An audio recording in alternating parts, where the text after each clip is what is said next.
Welcome back to Girl Same the podcast. We are your co-hosts today, Kaylee Judge. And I'm Makayla We are Daniels. excited today to talk about loneliness.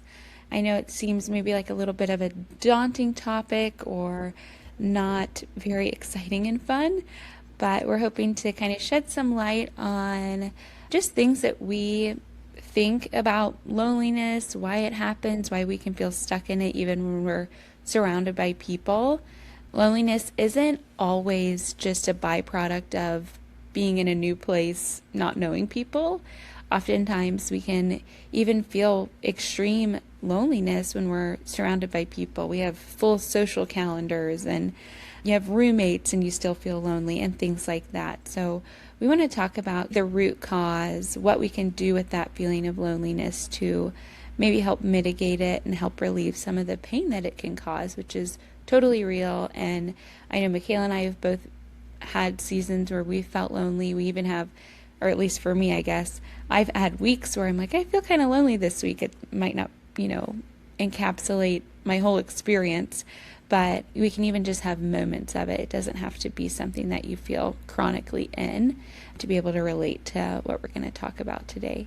So we're excited to get into it. I'm excited. I think this is definitely something that can when those things aren't met, we often run to people of like, please meet these needs within me. And then ultimately, actually, this person isn't meeting those needs. And so now I still feel lonely and I'm with this person and just Mm-hmm. it just perpetuates. And yeah, I don't know. I'm curious, Kaylee, like what are your thoughts on that? I think a lot of people can probably relate to that of just, I feel lonely, therefore that means I'm supposed to fill my time with people. I'm supposed to go make more friends. And of course, if you're lacking in friendships, obviously you should go make friends and have people in your life that you love and that love you and walk with the Lord with you. But in a different sense that we're talking about here, that you have people and yet you're lonely. And that doesn't mean that you need to fill your time with more people, but maybe that the person who does see, does know, and does love you in a perfect way is desiring your time. Because, of course, we are friends, we have partners relationally, our parents, our siblings, they're imperfect people. And if you try to ask them to fill this part of you that can only be filled by something that is perfect, you're going to be disappointed. Relationships will be strained. So if you go into friendships and other relationships knowing that this person will not fill this void, this person will not always make me feel like I'm not lonely, but going to the one who, of course, is Jesus Christ, God, who does see you, does love you, does know you in the most perfect way, and can meet your needs exactly as they need to be met, and not putting that stress on other people or that expectation on them, which ultimately is going to be missed at some point in another. Not because they don't want to make you feel seen, known, and loved, but that because they don't have the capacity to do it in a perfectly abundant way that God can. Yeah, absolutely. I think the question too is that you might have people in your life that you're like, I absolutely know that their desire is to just love me and see me and know me and all of the things in the full capacity, but they just can't because they have lives and have things going on in themselves. But then also simultaneously, I think you need to ask yourself, do I have people in my life who that's their desire? Or is it just that the people in my life don't really know each other and they don't really desire to know me, but we take cute pictures together and we do fun things, but it's like, wait, but do they actually know me? Do they actually want to know me? And so that could be a root of loneliness too, is are the people in your life actually life-giving people that are really pursuing you well? And so definitely take the time to consider that as well. And, go back and listen to our friendship episode of how to find those people and how that takes time. And sometimes loneliness, like we are an instant gratification society, and loneliness is not a quick fix. And I know that that is a hard pill to swallow. Of sometimes it's like, well, I should just have these friends and all of a sudden everything should feel better. But no, it's not going to all just magically feel better when you find the right people, quote unquote, or when you feel like you are where you want to be. It's not just going to magically, oh, now I'm fine, I'm all good.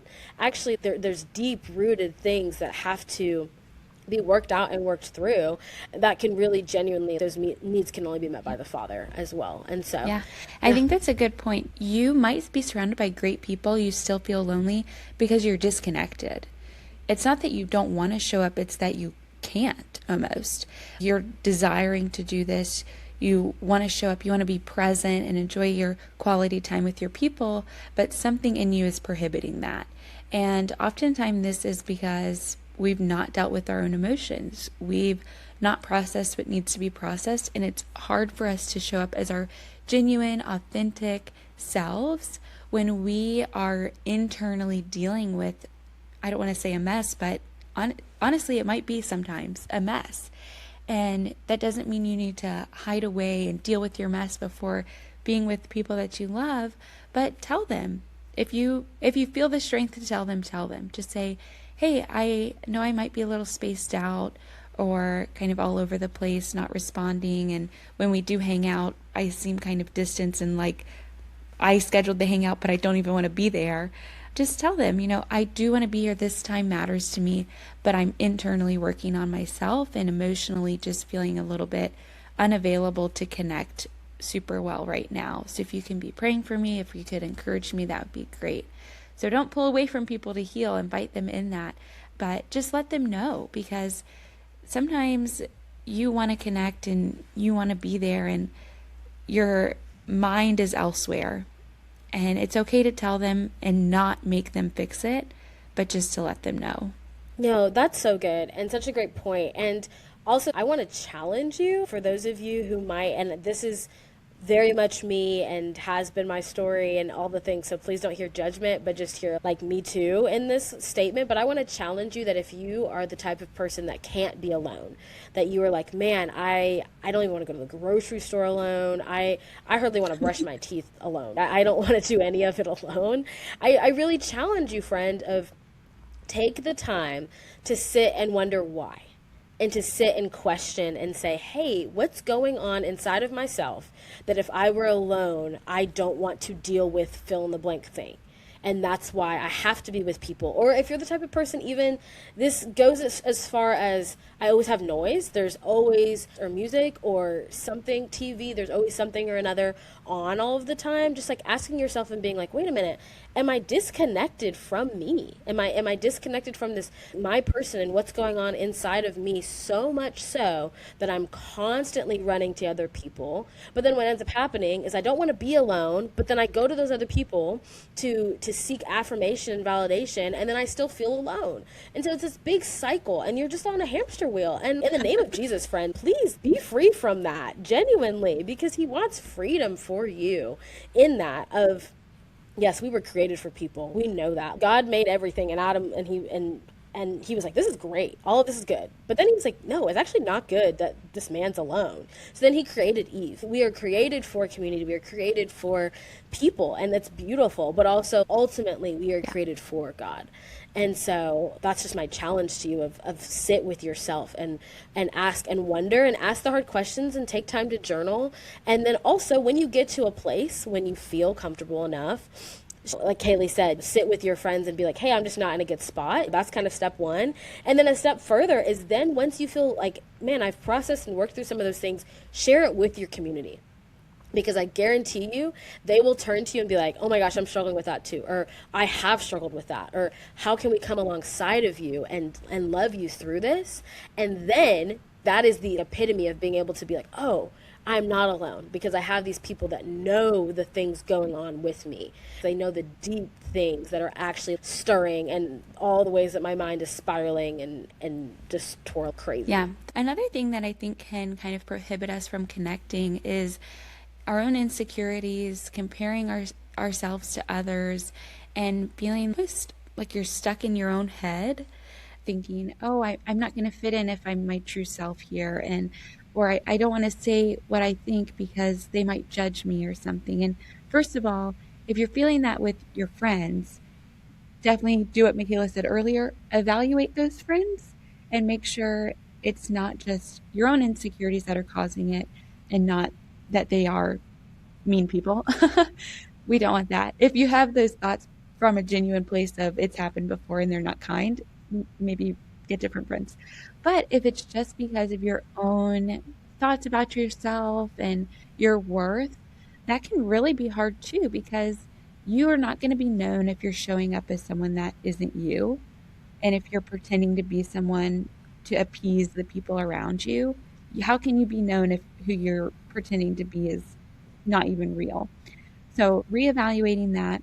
And then, lastly, here on why this might happen, which I think probably comes to a lot of people's mind, is that we are not great at connecting with people in real life because we've become so accustomed to connecting through apps and our phones and TV and things like that, where even what Makayla was just saying, the noise always going on in our head is noise from people we don't even know. We're listening to podcasts. We're scrolling on our phones while waiting in the checkout line. We're not even engaging with the people around us that the stakes are low with. We're never going to see these people again that are at Target probably.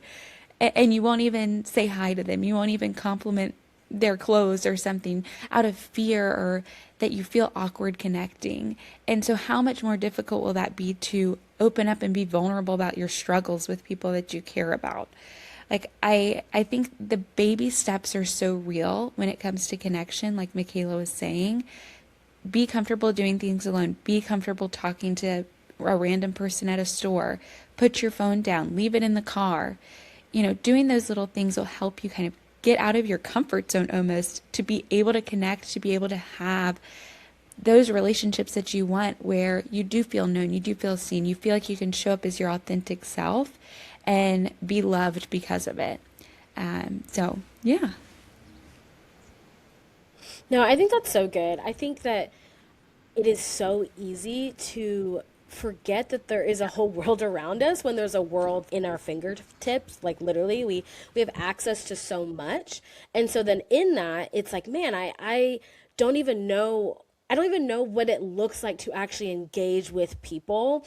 And man, I could do a whole, maybe I will. I could do a whole episode on how to engage with people because it's something that I genuinely find so important and just a key skill in life. If that's something that you struggle with or you don't know how to, or you want to go deeper with the people that are already in your life, sit down and make a list of questions and write them on your phone of what are things that I would like to be asked. What are intentional questions I want someone to ask me? And not a how are you or what do you do for your job? How's work? How's your dog? Just the basic things. But like, no, what does intentionality look like? And this is huge. This will change everything. And I started doing this in college where I made this, like, I have like a list of like 200 questions where I just started making all of these questions. And I've asked you, Kayla, don't know this necessarily, but I've asked you some of these questions. And because it's just a tool to get to know people deeper. And you will be shocked in the best way of, you ask someone a question and all of a sudden you're like, I've known you for 5 years and I never knew all these things about you. And just as it continues to build and to go on, and it's beautiful. And question asking is a space of showing someone how much you actually care and how much you want to be involved in their lives. And so that's just my first thing of, if you want to learn and gain and build intentionality within your relationships to not feel as lonely with the people that you already know, just like start asking them questions, friend. Like that's like step number one to me of just starting to engage with them differently. Because if you do the same thing over and over, okay, I see you, we go to dinner, we talk, oh yay, that's nice, we gossip about this, that, and the other, but then we move on and I don't know you any more or less afterwards. Okay, well then what are we doing here? We're wasting time is what we're doing. And so to stop wasting time with people, start asking them questions, start getting deeper to the heart, start being like, hey, what's like, even just a basic question, like what's God teaching you? Or, hey, like, what do you like most about yourself? Or what do you want to grow most in this year? And it's awesome to see what happens in it. And if you're like, I don't want to take the time to even figure out what questions I want to ask, there is a game that I love. It's called We're Not Really Strangers. And Kaylee Judge knows it well because I've played it with her. And it is so good. It's this cool game where it has these questions and it has these different levels and you get to go deeper with each level. And it has produced some of the best conversations I've had with people in my life. Makayla and I have played that It's like a card pack that you get. We've played it when we were early on knowing each other, and we've played it recently too when we go on trips with our other roommate. The three of us will play while we're on car rides and just sitting around the table. And it, even though it's the same questions in the box, each time the conversation is different and so fruitful. So if you are someone who's like, I want to get to know people deeper, but it feels awkward to sit down at dinner with them and ask a really intentional question, just say, hey, there's this game I found. Do you want to play it with me? Let's, pop some popcorn and bake some cookies and do this, and it will be fun. I know it sounds a little weird, but it will be fun. But all this to say is that we've talked about some issues that might come up with feeling lonely, why we feel this way.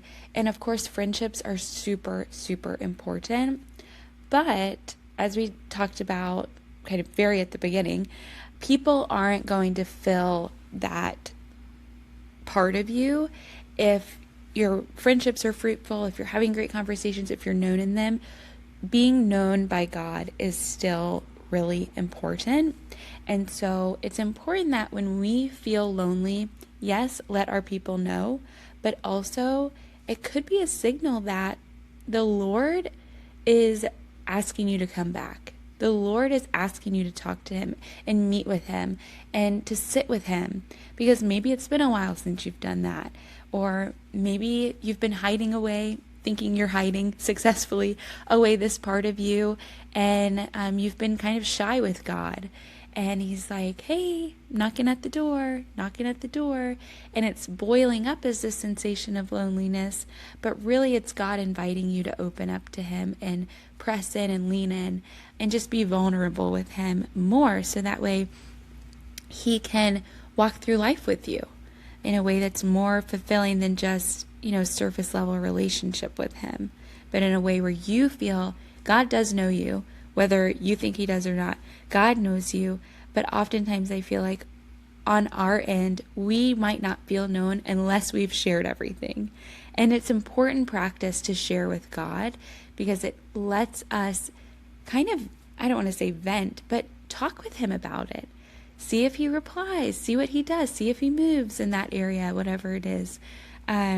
But yeah, working through it with God, talking through things, opening up. And this might be, you need to talk to him about your loneliness. It could be something totally different, and loneliness just happens to be a symptom of it.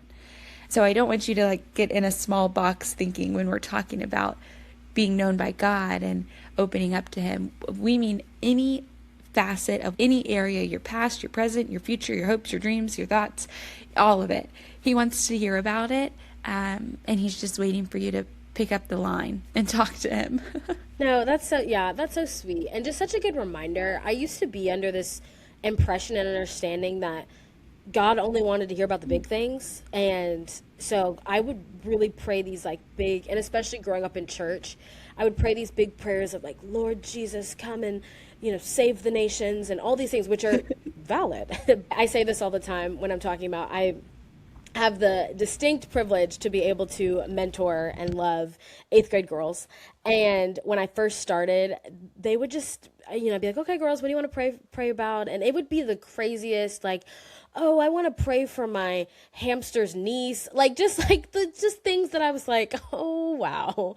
I don't want to pray about this. I don't this is ridiculous. I want to hear about your hearts and all these things. But, they're 12. And so they, we're growing in that continuously. And now it's just beautiful. Sorry, I see Kaylee's just cracking up. But now it's just beautiful because I realize the importance that the Lord cares. He cares deeply about all of it. And me praying for those things and showing them hey, God cares, he listens, helps them understand more and more, and helps me understand more and more. Hey, God cares, and he listens to the little things, the big things. And there's been so many prayers I've prayed that have been so seemingly small that have just knocked my socks off, and understanding God's heart and seeing that there's not a single thing for him that goes unnoticed, or that he's no, whatever, moving along. I got bigger things to do than to handle that. And man, God cares about your loneliness. And God cares about all the moments that you have and that you feel. And I'll be in the car sometimes and I'll be like, oh, Lord, please just help me in this feeling or this emotion that I'm having, or right now, this is where I'm at. Just meet me here. I'm on my way to work. I'm on my way to doing all these other things, but just be with me. And he is faithful in that. But sometimes the only way, and this is going to be hard for some people to hear and to swallow, and it's a hard pill for me to swallow, but sometimes the only way we can actually get to the bottom of our loneliness, get to the root of the things that we're struggling with and that are just deep within us, is actually taking time and actually going away to be with God to deal with those things. I remember last summer I was just struggling and working through a lot of things, and was actually living alone for the summer, and wasn't really, I was like, oh, there's a lot going on. I don't know how to feel about all of this. And so I went to a park by myself and laid in the grass for hours and just like spent time talking to the Lord, falling asleep, just being alone and being safe and feeling okay with being alone. And man, that's hard, but it was so beautiful and healing for me, it was just this fulfillment of Psalm 23 of he makes me lie down in green pastures. He restores my soul. And so some of you just need to get away with God. And you're like, I'm lonely. I want to go and get away with my girlfriends and go to California for the weekend. But some of you, it's like, no, you're lonely. And you need to go and get away with the Father and let him restore your soul and be with God. And it'll change you. It will quite literally transform every part of your life in the best way. No one understands loneliness like Jesus. And so and what I'm talking about is that Jesus came to this earth, and yes, he came fully man, fully God. There's no one else on the earth that was also fully God, and no one else on the earth that had the assignment that he had, which was to come and to save us and to die. And so, yes, Jesus was surrounded by these disciples and literally hordes of people where people were grabbing at his hem of his garment and so many things.